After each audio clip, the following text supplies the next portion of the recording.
বন্ধুরা, শিশির মনিরকে নিয়ে বাঙ্গু সুশীল আর ধর্মনিরপেক্ষ মতবাদের বিশ্বাসী আর কিছু দালাল হুজুর যে অপপ্রচার করতেছে, এটা কিন্তু খুবই শোচনীয় ব্যাপার।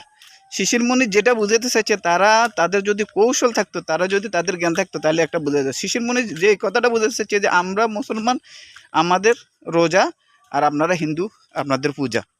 কিন্তু মানুষ হিসাবে আমরা কি একই রাষ্ট্রের মানুষ। আপনারা হিন্দু, আমরা মুসলিম, আমাদের নাম মোহাম্মদ, আপনাদের নাম কৃষ্ণ। তাহলে মানুষ হিসাবে কি আমরা সব এক সমান, ঠিক আছে? আপনি আপনার ধর্ম পালন করেন, আমি আমার ধর্ম পালন করতেছি। শিশির মনীষ এই কথাটা বুঝাতে চাচ্ছে। এটা বলতে যাইয়া শিশির মনীষ রোজার পূজা একসাথে বলছে। আর সুশীলেরা তাকে নাস্তিক, তাকে ইমান হারা, তাকে অনেক কিছু আপনার মানে এই আপনার অপপ্রচার করতেছে তার বিরুদ্ধে। তো এখন দেখেন, যার পক্ষেও কথা বলতেছে, অথচ তারা একেবারে ধর্মনিরপেক্ষ। তাদের তাদের আইডিওলজি, সকল বিশ্বাস, ক্ষমতার উৎস হলো কি জনগণ। কিন্তু এরপরও তারা মনে করতেছে এরা ঠিক আছে।